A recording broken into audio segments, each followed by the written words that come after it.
As he wrapped up his first visit to Ethiopia and the first by a sitting U.S. president, President Barack Obama took some time to meet personally with Ethiopians who have benefited from U.S. development initiatives.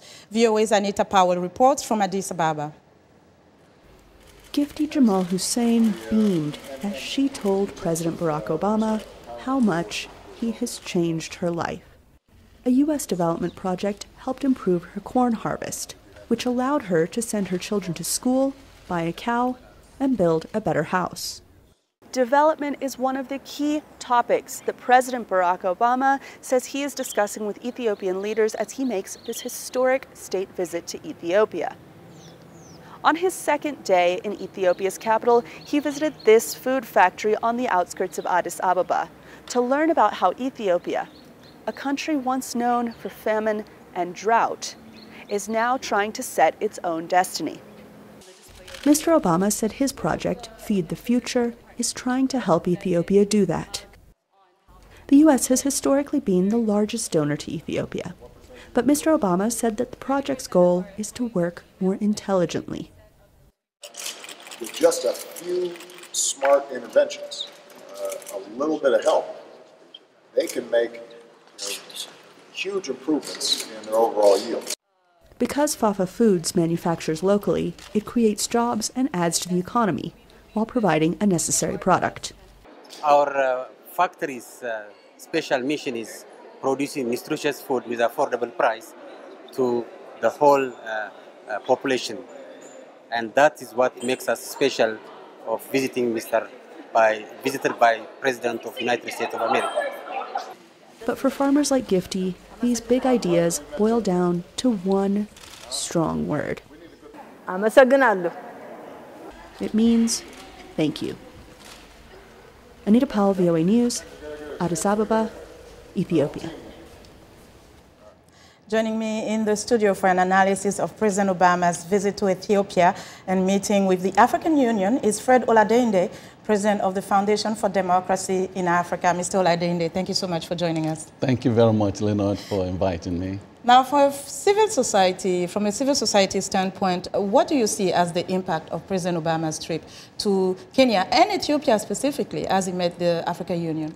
I think major impact. Some of us are very delighted that the president chose the Entrepreneurship Forum as his focal point in terms of the visit in Kenya, even though he's back to his father's homeland. Yes, absolutely. And to be able to share his success with the people of Kenya. But definitely, I think what we've seen from his speeches is the focus on women empowerment, his focus on micro, small business development. The issues of corruption came up in several of his speeches.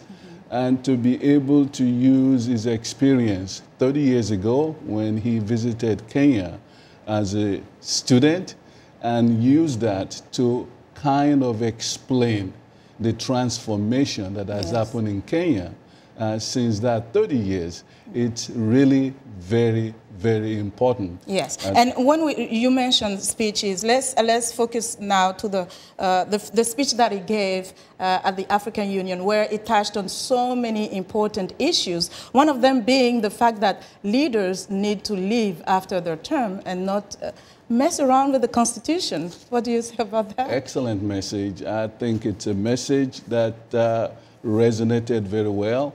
And I am also delighted to be here with you, Linord, because as you know, in 2002, you and I shared the stage when the OAU, transitioning into the African Union, came to Washington. Yes. And it was about explaining, it was an outreach effort. And we've seen since 2002, the OAU become an institution, one that could host the President of the United States. It's a major accomplishment. Major accomplishment. But let's talk about the AU and the role that it's playing. So many people are critical of that institution. And President Obama, when he was in Ghana a few years ago, said Africa needs a strong institution.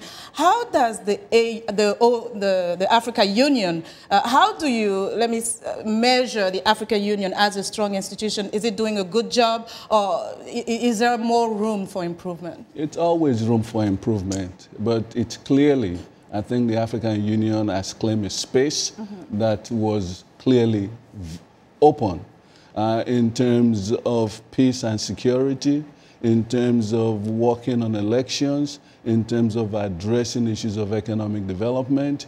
There's still more to be done. Obviously, there's a lot of us in civil society that would want to see a more rapid institutional capacity. Absolutely. But we have to be very careful. You and I just talked about the AU only being 13 years. We were here when AU was born. Yes. You and I were on the stage. But the OAU was there before. OAU was there, but it again is a transformation. So OAU realized that it has to take a different approach. The AU took that position, fill the void. So when you look at then what is being done, you talk about taking a different approach. What has changed so much besides the name from the OAU to the AU? When you look at the type of impact it's doing on the ground, looking at bringing even the continent together. For example, when we talk about traveling, it's even difficult to go from one country to another country within the continent. Sometimes you have to go to Europe and come back. So what is the AU doing right now? What is failing this organization? I think, you know, it's a transformation. Some of this takes time. When you bring in place a program, let's take, for example, the issue of economic development. We've seen the AU over the last 4 or 5 years embark on a transformation of the economic pillars in Africa. We've seen the Continental Free Trade Arrangement being put in place.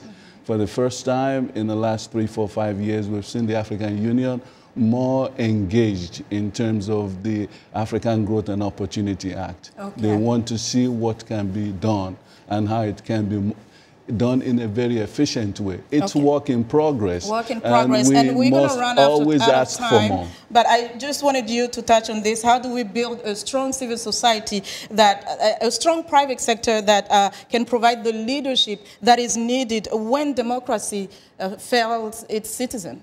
I think, honestly, if there's anything that I'm taking from President Obama's visit as the first U.S. president to Ethiopia, the first U.S. president to Kenya, is that he has an important role after his life as President of the United States in helping that transformation. We got a 10-year extension of AGOA to 2025. President Obama's term ends in 2017. And so I think he definitely will be part of the solution post his presidency. And I think this was an opportunity for every one of us in civil society and private sector to see how the power of his presidency can be used in terms of redefining and accelerating the kind of growth and development we're looking for in Africa. And Africans have a role to play themselves as well, of course, but that calls for another discussion. And don't forget, he claimed Kenya. He's the son of an Indeed. Thank you so much, Mr. Oladeinde. Thank you so much for your time. And Fred Oladeinde is president of the Foundation for Democracy in Africa.